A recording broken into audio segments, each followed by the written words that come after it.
Hi folks, I'm Alan Watt and this is Cutting Through the Matrix on the 7th of June 2012.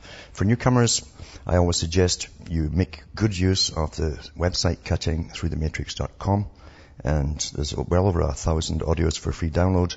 And I try and tie this, the real reality, the one behind the one that's projected to you from birth. I tie the real one up for you to show you how big foundations, big powerful organizations got together a long time ago to take over the world, basically, and all that's in it. That includes people as well. We're a natural resource, like a tree, for instance. We can get grown, bred up and culled off when it suits the masters, who kind of farmers, like Charles Fort said. And so they got together, as I say, and they run the world through money, still do. This crazy thing called money, and of course they do the bookkeeping at the top, so no one can sort of watch and see what they're up to, which leaves the field wide open to them. There's no competition, and we accept all this as a natural way. We take it for granted. This is how it's supposed to be, a natural order. And yet twice a century at least, they always crash the economies and plunder the public. It's just what they've always done. And yet no one changes it, because the same people are so powerful. They run the world, basically. They run governments, and they put their own guys in, even through institutions like the Royal Institute of International Affairs and the CFR. Everybody who's been a president or prime minister since the late 1800s has been a member of this group, and one of its couple of names, actually. They changed it in the early 20th century.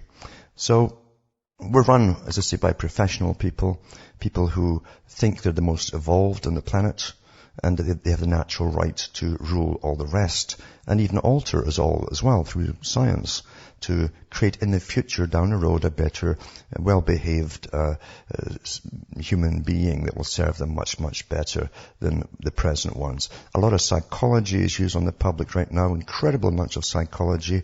It's been very blatant, actually, world meetings on how to use it and alter the mindsets of whole nations like the US. That's what Bernays was involved with the presidents, one after another. And so even our minds are not our own. That's the whole thing. And professional people, of course, are still working on this to even make it more perfect. So help yourself to the audios there. Remember, too, you are the audience that bring me to you, because I don't have any sponsors. I don't bring on advertisers as guests. I don't sell any products. And I don't have shares in any products either. So it's up to you to keep me going by buying the books and discs at cuttingthroughthematrix.com. And you can also donate as well. And how to do it is all on the website cuttingthroughthematrix.com. Remember too that all the sites listed there have audios and transcripts for download in English. And if you want transcripts for download in other languages, go into Alan Watt Sentinel.eu and help yourself to those ones. But yeah, that's the biggest real, crack up most folk have in their lifetime, if they think enough and deeply enough, is when they find out the society that they're born into, including their parents' mindset, is all controlled. And most of what you're taught is bogus, actually. Even the trends they give you from fashion, all culture, even the thoughts of fantasy you're given through movies and so on, are all given intentionally, because along with the fantasies come lots of downloading. And that alters your mind on different things to an incredible extent, so that the predators on top can actually prey on you even in an easier manner than they already are. So we're a controlled society. Now, many big players, as I've mentioned before, many times wrote books about it. They took part in global meetings to do with literally creating whole cultures and the mindset of those cultures. And they put out their own books. And you've got to wade through the dusty ones to find out that what I'm saying is simply fact. And once you've got that, you'll understand everything. Back with more after this break.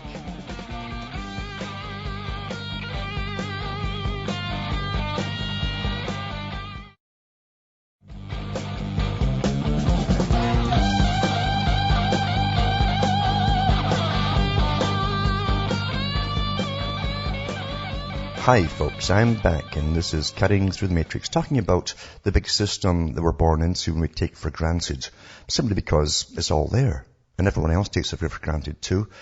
And no one comes up to you like for instance, in wildlife, every young mammal has to be taught by an adult as to what to avoid for its own good, like getting eaten, for instance.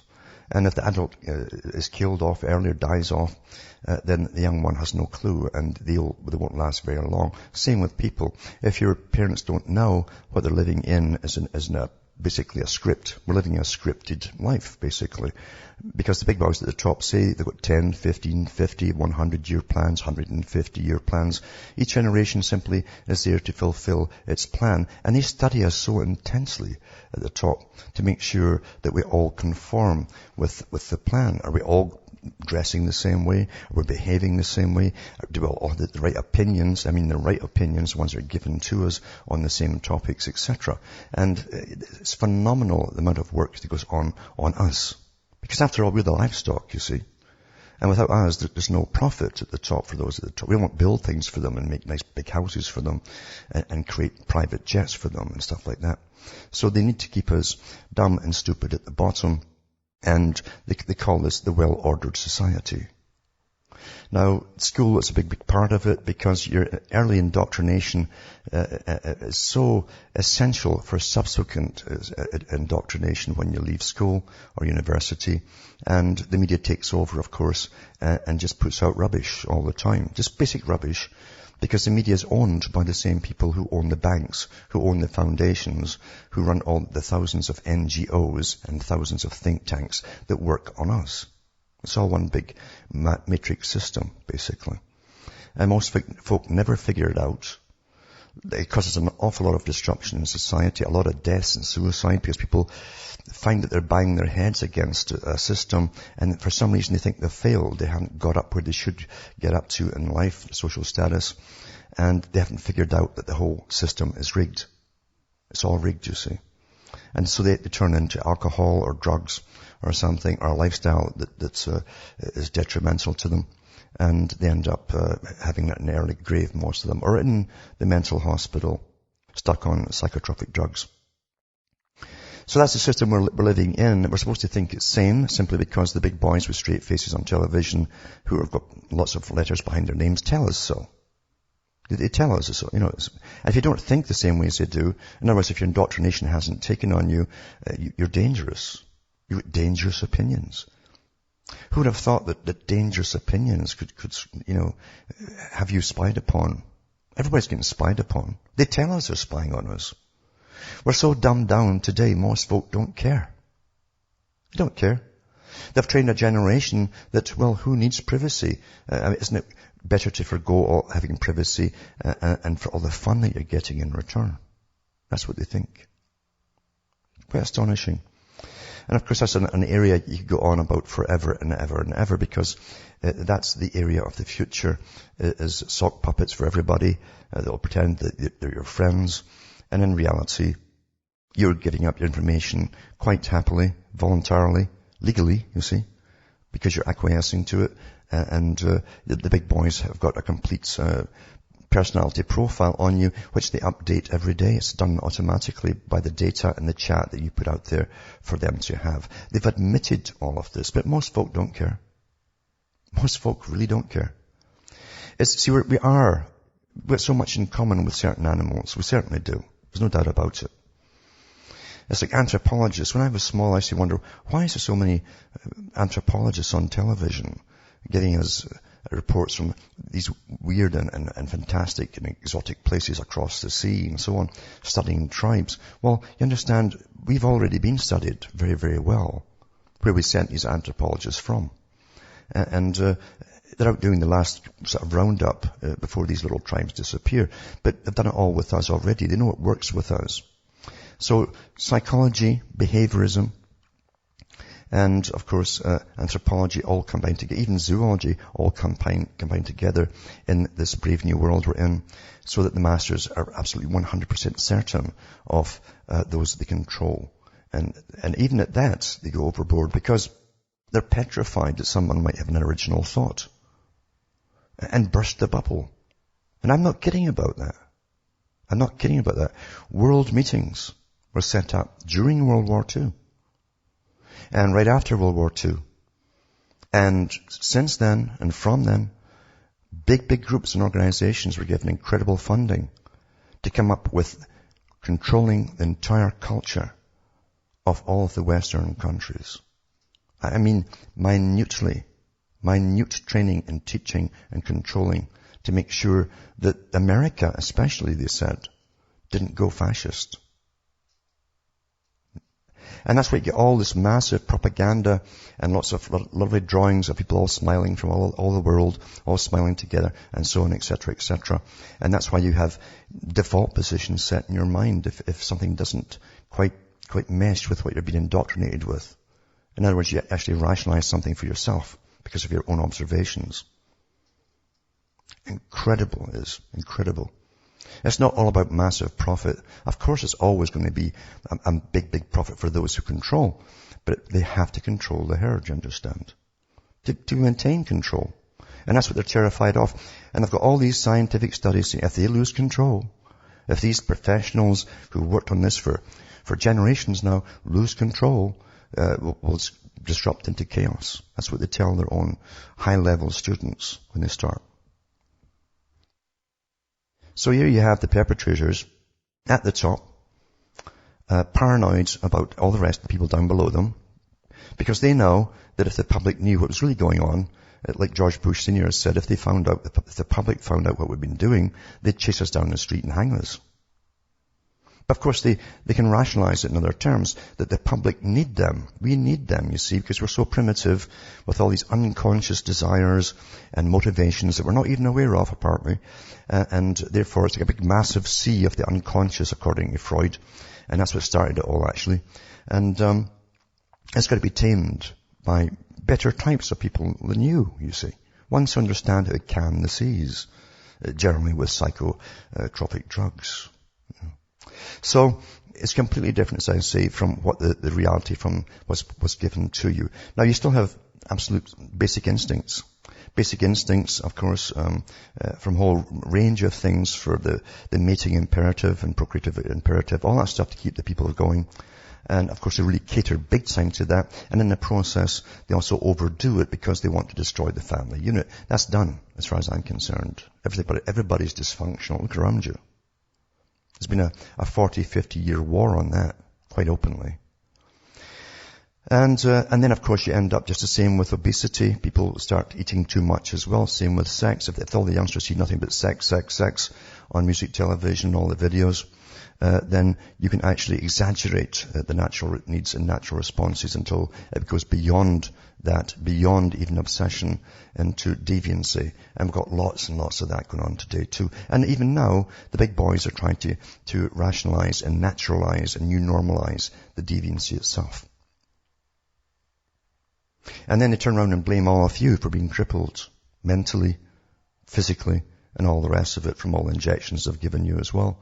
And of course the food, there's absolutely no nutrient in it, but it's got lots of pesticides in it as well.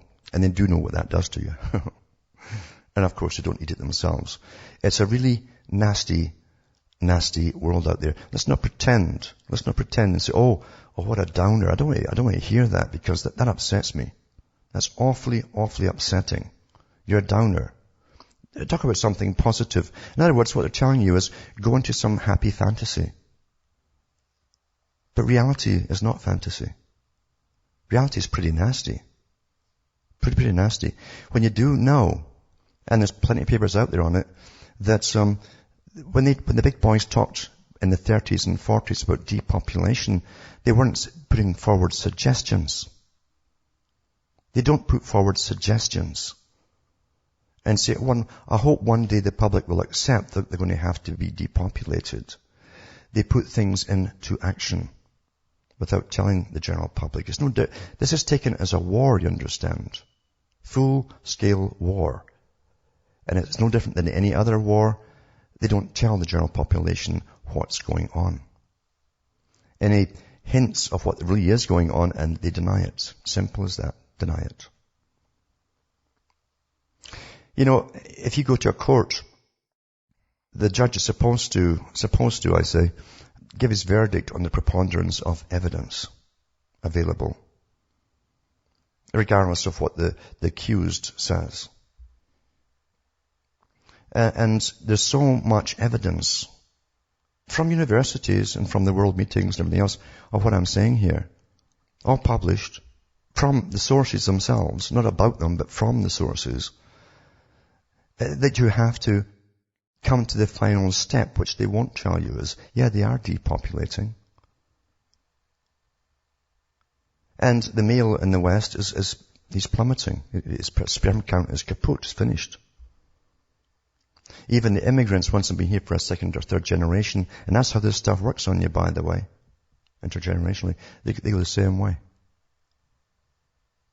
Until literally guys who are 18 or 20 have a lower sperm, they're only at 25% or even less of the sperm, active sperm, that a person had in the 1950s. And this is taught now as a new normal. It's a new normal, you understand. Now, nothing suddenly happens like that in the vast spans of time by itself. It doesn't happen by itself. Something causes it to happen. And if it's accepted at the top and there's no crisis, then there's your evidence that it's meant to happen. They know what they're doing. Back with more after this.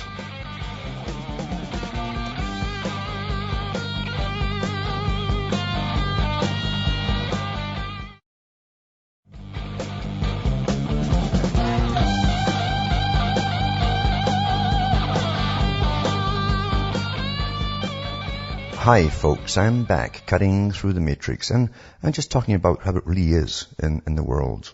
I mean, don't be shocked when you find out that, yeah, they've had all these worlds. Look at the United Nations website, for instance. Look at all the umbrella organizations underneath it. There's thousands of them. Look at the professors who've written books who, from the inside, talking about the big world system going into a world government system and how they worked on it for 100 years. Look at all the organizations that go under this umbrella group of the United Nations, for instance. Go and look in to see who started up the idea for a League of Nations, which became a United Nations. It's the same group who owned the banks, the same group who owned the front foundations, where they funnel their money through to their armies of NGOs and universities to make sure that everyone gets taught the same nonsense, you see, and believe it. Because that way they get the whole culture created working along the agenda that's pre-planned for them to follow. That's how it's not difficult at all. Really isn't difficult at all. And then they bring in professionals too. As I say, they have them for an awful long time. I was surprised to see how long Bernays lasted for. He was still, I think, lived to 100 or so. And he was still working with presidents, one after another, his whole darn life, on mainly how to alter and control and keep control and change, fine-tune here and there, the whole culture of the USA. And I don't mean just the culture. Within the culture you've got for the male, the female. You've got them, a male at 2 years old, female at 2 years old, and onwards, all right through their lives. Knowing exactly which each one would go for. All these focus groups that they had too. Still do. Focus groups all the time. To take polls and surveys to find what people are thinking, what they like in the media, what they don't like in the media, what's working, what isn't working. All of that kind of stuff. That's not all just for marketing products. You see, you technically become the product of your indoctrination. You're the biggest product out there. Everything comes from you, including all your tax money that gets given to the big corporations and the bankers who own you. It's a form of slavery, if you understand what slavery is. Most folk think they know what slavery is.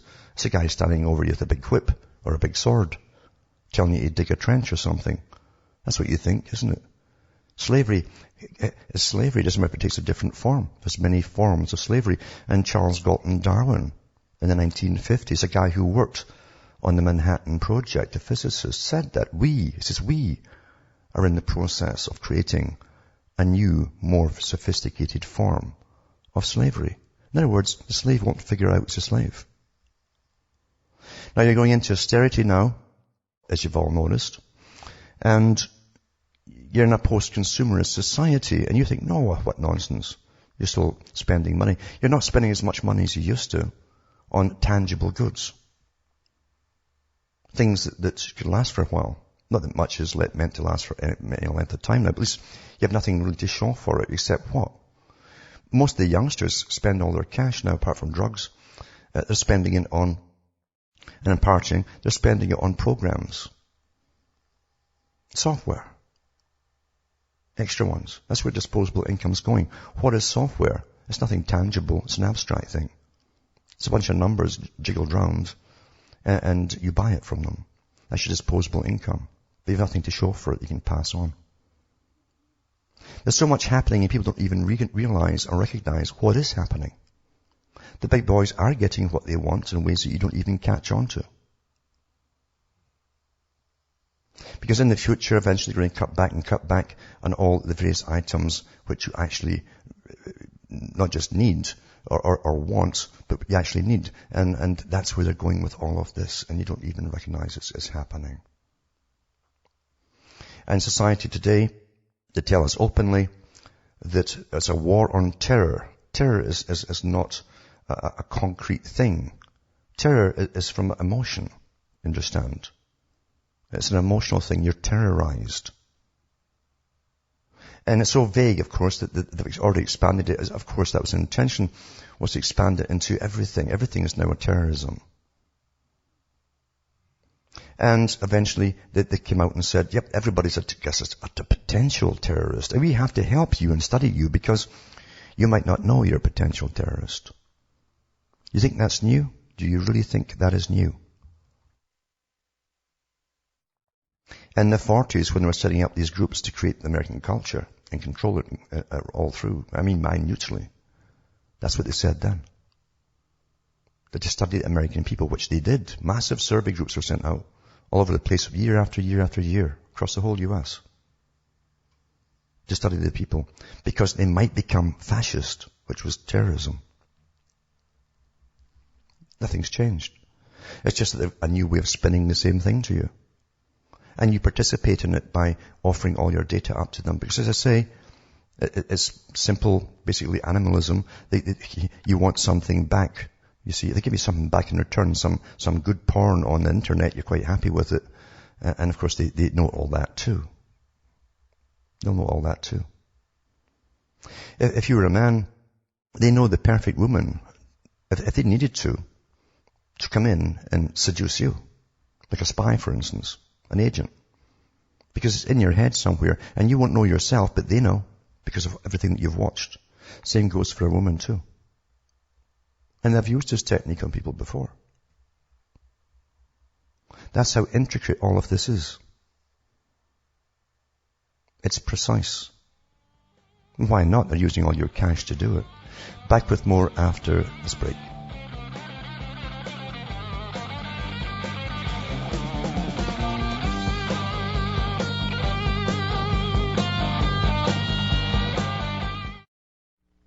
You're listening to the Republic Broadcasting Network. Because you can handle the truth.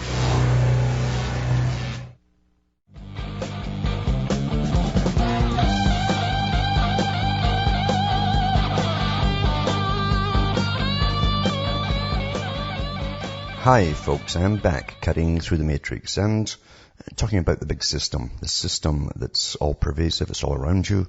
Everyone takes it for granted. We are at the whims and mercy and the actions of those at the top as they throw the economy up and down like a yo-yo. And it's meant to keep you all terrified and afraid, of course, because there's tremendous power in that. Most folk can't figure out how to live without cash. If it all did collapse, really. They've never really thought about it. In fact, it's unthinkable for most folk to even imagine. And that's why the crooks at the top remain at the top, you see. Because they've got the whole world under this blackmail scheme. It's quite a simple scheme. They give you a lot of digits and zeros with maybe a figure, like one or two at the beginning, and they ask for real things back in return with compound interest. There's even land for debt swaps going on at the UN as they help the poor countries, and third world countries, and get them into massive debt, and they can't pay it back, which they know, of course, because once you're into this kind of manipulation by experts who have been at it for an awful long time, you can't get out from under it, so we'll take your land instead. Oh, this has been going on for years. Years and years and years, land for debt swaps. Now, again, too, remember, they've said before, the Club of Rome. The Club of Rome is one big think tank and organization. It has annual meetings, many sub-meetings too. and they also own other branches and other organizations underneath them. But at the top, they are one of the top premier United Nations advisory councils, you might say. And they were the ones who came up with the whole idea of global warming. They needed something that would terrify the public so much across the planet of imminent disaster and starvation and earthquakes and all the rest of it, that would just give up all our rights and say, okay, please save us. And that was the idea. They were given that task. Find something to unite humanity. It had to be an external threat. And they even discussed UFOs and everything else you could imagine. And they churned out all those Martian invasions and God knows what else for 30, 40 years. But still it wasn't enough, you see. So they came up with global warming. And that was right after global freezing. You know, the same bunch that wrote the global warming books, wrote the global freezing books. They kind of bet wrong. And now they've bet wrong again. Because weather's never stable. It's always going up and down. Always has. But anyway, they said that eventually we're post-consumer, we're post-democratic, by the way, for those who haven't caught on yet. And you're under an authoritarian society. Only an authoritarian society, a society run by experts, would be able to pull us through all of these crises which would come our way because they were manufacturing them and most of them were bogus. So, carbon is going to get rid of your disposable income through taxation, of course. So you're going to be taxed to save yourself and everybody else on the planet. And also remember that old Fabian socialist George Bernard Shaw, who helped found the Fabian Society with H.G. Wells and other big players, and the Astor family behind him. He said that you'll have to come to us and justify why we should allow you to stay alive. And I put up in the archives section at cuttingthroughthematrix.com. That was in a Soviet story. You hear him actually saying that. Very, very old footage. But he said it, and even said we're going to get the scientists to find a way to create some sort of gas to kill the public humanely. You know, the useless eaters, the excess. That's what's running the world today.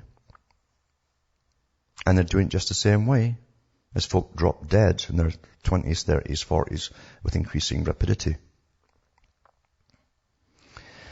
So, post-industrial, post-consumer, and most folk, as I say, are buying things which aren't even tangible goods anymore. The youngsters are spending fortunes on entertainment and programs and software. And that's your disposable income. Remember, a substitute for war must be brought in once you've got all the wars out of the way. At the moment, you're going through the last few wars as they go after the last. They've got some Muslim countries to take out yet elsewhere. Because they deemed a long time ago that the Muslim people would never ever adapt into the same system of central banking and debt and usury. So carbon footprint, it says here, of dairy farms are being measured. And this is for Canada. And it gives you the usual PR stuff of like it's just not a natural thing to do. It's so natural. And New Brunswick cattle ranchers measuring the amount of greenhouse gas emitted by dairy farms across the province. Was he using a measuring tape? What is he using? Right? Looking at ways to reduce the amounts and exploring the idea of selling the improved rates for carbon credits on the open market. Yeah. Cedric MacLeod, I don't know how he got a name like Cedric. You know, the last part should have given them some sense. The Cedric part, I don't know. Who is also an agricultural economist, says the project also being done in Alberta is the first of its kind in the world. Well, that's not true. They're already doing it in Australia and New Zealand. We talk about this a lot in agriculture. We are environmental stewards. Now that comes right out of the old UN manifesto as well. That they would come forward with these stewards of the earth, you see. Because we're all too stupid. If we're not a steward, we're an idiot at the bottom, you see. And we need stewards who will bring in taxes. And mind you, they'll manage all the money and give themselves massive salaries out of that money. But you're too dumb to get to be a steward, you see. So we're doing everything we can to protect the environment because we live in that environment, etc., etc. It's like it's talking to a child. That's basically how it's put across. It's a PR piece, obviously. So they want to really roll out. I don't care. I've said this before. If the great deity himself came down and said it's all BS, they'd have to kill or try and kill the deity because from the time that the Club of Rome came out with this con game. And then the Rothschild bankers said that all the cash will eventually go from the carbon credits will go through their private bank, their family bank in Switzerland. This was a done deal. Deity or no deity. Facts or no facts, doesn't matter. That's why you can't argue with it, because it's a done deal, you see. Look at Australia. And that's going to be the biggest control mechanism across the planet. Right down to if you can even eat. And how much it's costing all of them and the planet to feed you. I'm not kidding. You talk about absurdity. Absurdity can keep you under control for 1,000 years or longer. We've seen it in the past. Anyway, McLeod hopes to have a clear picture of the gas profile, must be very clear gas, and of New Brunswick dairy farms by the end of the year, and will rank them from worst to best by comparing to a baseline from previous years. This is a great science, this, It's just put their finger in the air, lick it and test the air. Oh yeah, there's 100 tons of carbon there. Yeah. So this is the rubbish they're putting out there for the people to accept. And you know what? The public will accept it. They've accepted everything else. Everything. Even they gave up privacy quite happily for fun. Fun. Yep. That's what they did. Mentioned before about this article here about how Canada and Ontario especially, Ontario, has already given its rights for its Ministry of Natural Resources, fishing and hunting licenses to a private company in the States. How can you have a country when your Ministry of Natural Resources has given all its citizens data to a private company in the States that runs by a different set of laws, remember, regarding privacy and all the rest of it? And plus they've got a different agenda in the States right now. They're paranoid about everybody. So I'll put this link up again for those who didn't read the last time. It says the review is being conducted in response to a letter by the new Democrat natural resource critic Sarah Campbell, outlining a number of privacy concerns. That's all it's born in was privacy concerns. Why is Canada privatizing everything? Why is the US privatizing everything? Why is Britain privatizing everything? You understand? Going back to the Club of Rome, the system they're bringing in is non-democratic. It's post-democratic. It's authoritarian. Remember what Quigley said? The system is to be run by CEOs of corporations. They are the new government. They're the new feudal overlords. We're living through it, and folk yawn. Why they yawn is because it's like everything else. Well, I don't hunt, I'm okay. But meanwhile, they're giving other data from other groups to other private corporations. Well, I'm not in that group, I'm not in blah, blah, blah. Until one day they're out to you, and you're in there as well. That's how it really works. That's how it really, really works. And here's I mentioned before too, that same with the euro cash. You see this cash thing. Remember they discussed this and set up the plan when they set up the Bank for International Settlements in Switzerland back in the 1920s, I think it was. That eventually that would be the big bank along with the World Bank, along with the IMF, International Monetary Fund that came out during the Bretton Woods Agreement.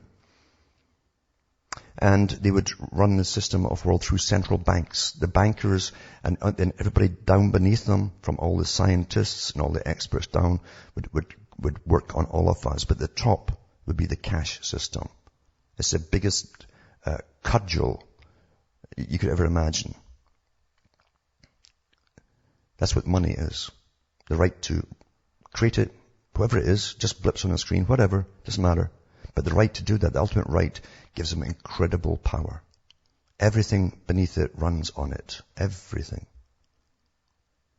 So the central banking system is to run everything. So Germany's Chancellor Merkel urges the EU political union. You thought they were already united? No, she's talking about complete, utter integration. No sovereignty, nothing left at all.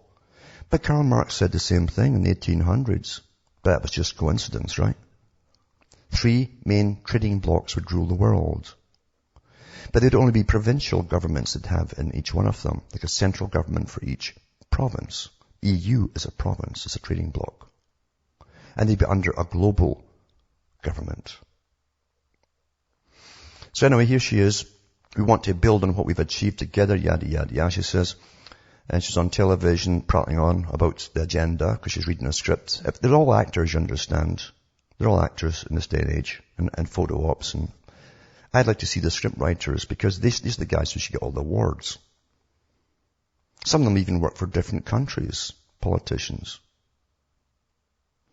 So it says, speaking on German TV, she called for more Europe, including a budgetary union, saying we need a political union first and foremost. You thought you'd already had it. She's talking about utter, complete political union. And ultimately, the dissolution of your own domestic parliaments. Step by step, we must, and again, I like that step by step. That's what the Royal Institute of International Affairs said back in the 20s. Step by step, we must from now on give up more competencies, that's power, to Europe, and allow Europe more powers of control. So that's what all this crisis after crisis until the public are committing suicide in Greece, for instance, this was all about is this. This is what it's for. It's no different than terrifying the herd. Keep terrifying them until they go into the pasture that you want them to go into. Very simple animalistic techniques. However, she's resisted calls for the joint issuing of a Eurozone debt. She'll hold talks on Thursday with yesterday UK Prime Minister David Cameron, who's urged the 17-nation Eurozone to speed up measures to build a budgetary union to shore up the embattled monetary union. Now that's what they said when they set up the Bank for International Settlements and the World Bank. They would have central banks would control every nation. And then when they put them into blocks, they'd make a main central bank for that whole block. Like the EU has got its own central bank now. And all these central banks would work together in a close, pretty well secret society under the Bank for International Settlements in Basel, Switzerland. And you think it's all just happening by chance, the way that they wrote it down 100 years ago. Ms. Merkel's insistence on economic austerity, that's poverty, folks, we're used to looking at it, and budget discipline has alienated many Europeans who say the policy is strangling growth and piling more debts on the struggling periphery countries like Greece and Spain. Spain has to find at least 80 billion euros to shore up its banks, which are struggling because of bad property loans. Why would you prop up the same banks that just did you in? You understand, there's no way to change this system in the system. Do you understand that? In the system, you can't change the system. See, you're living in their system. You have your whole life long.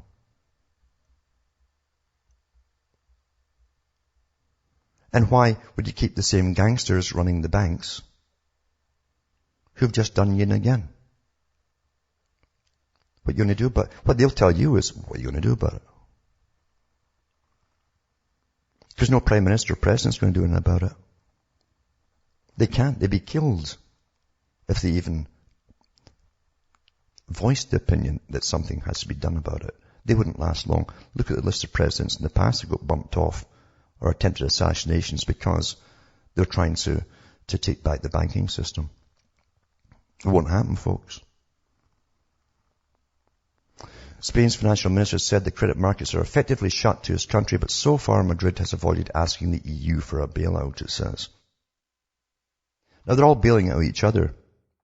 You can sort of picture them all, independent little boats, and they've all got holes in them, and what they're going to try to do is to get over to the one that's sinking fastest and bail them out first. Now they're loaded with the debt because they bailed them out, so now you try to bail yourself out. I mean, it's utter madness. But you understand, as I've said before, we've been run by utter madness for thousands of years. Don't forget that. Don't forget that.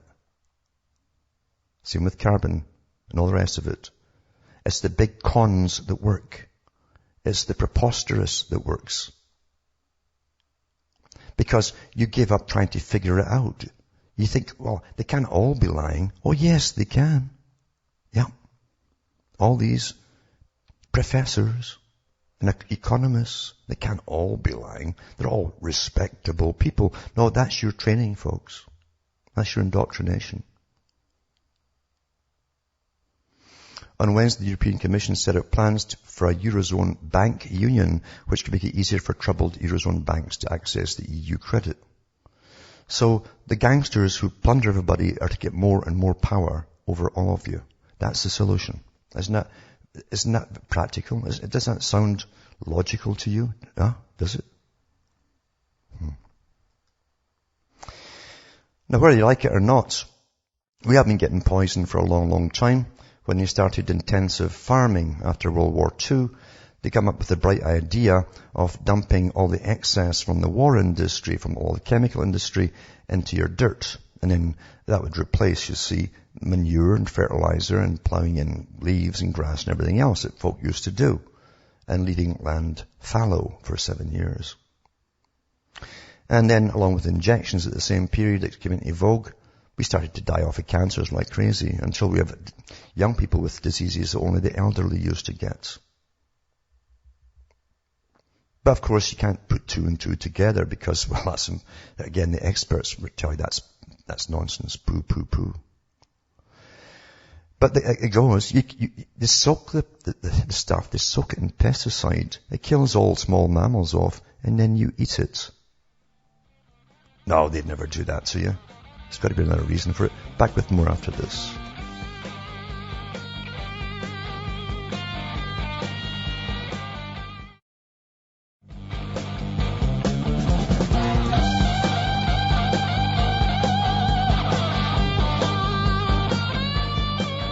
Hi folks, I'm Alan Watt. We're cutting through the matrix, and just before I take a caller, just to mention that apples, now GM apples are to be grown in Canada by 2014 from the Okanagan Specialty Fruits Inc. it comes from.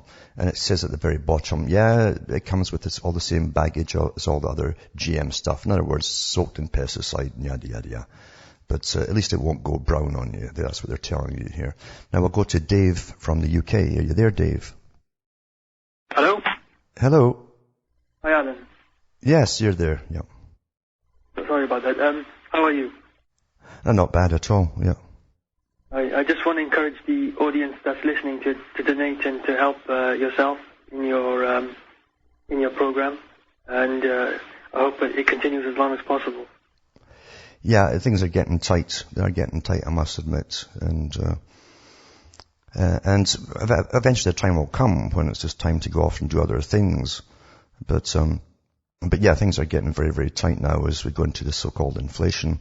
And be that as it may, it's all you can do is go off and do other things when the time is appropriate. Yeah. And probably leave the country too. Yeah, I wanted to ask, have you read the book Psychopaths by Alan Harrington? Not his one. I've read stacks of other ones many, many years ago. But I understand the psychopath as well as anybody does through studying them. Yeah. Yeah, I think with that book, it actually tells you that society would go in that direction, not just like a group of elite people, a group of people would go in that direction, but actually the society as a whole would go in that direction. Well, what they did actually, it was actually the same groups as I mentioned before who tried to stop the US going fascist, brought in this technique of individuality. And in reality, you think you're an individual, but you can actually be put into different kind of groups. And then overall, you're all really in the one big group. And as you think you're doing your own thing, you're doing exactly what you're meant to do. They're promoting it all to you. But the ones at the top being psychopathic, they always give you a psychopathic culture. In fact, everybody at the bottom almost worships the celebrities and the very rich people at the top simply because they're rich and famous. And they all want to be the same. So psychopaths will always bring you a psychopathic culture that spills off to the public. Yeah. We just had the Diamond Jubilee recently, and I mean, I didn't do anything myself, but what was your take on that? I mean, well, I don't know if it's the last gasp of royalty or as a boast. I'm not sure which. I know they got thousands of unemployed people to come in line and cheer for the Queen. They were told to go or they would lose their benefits. And I also noticed that, never mind the massive security, it must have cost billions of pounds for security for all of that. And in a country that's already sinking, to keep the remnants of this people who plundered down through centuries and profited from the peasantry and still do, in fact. It's quite a statement to see. I did notice, though, that on board the boats that she was on, the Queen, they'd invited a convicted pervert who just got out of prison for 4 or 5 years for going in and attacking women. I think he was a spokesman for the Sikh community. He just announced it in the paper today. It's something that overlooked. Mind you, I guess all of us would be carefully screened if we even had to stand on the banks of the water and wave our little Chinese-made flags. Yep. But thanks for calling. And from Hamish myself, Ontario, Canada, it's good night, and may your God or your gods go with you.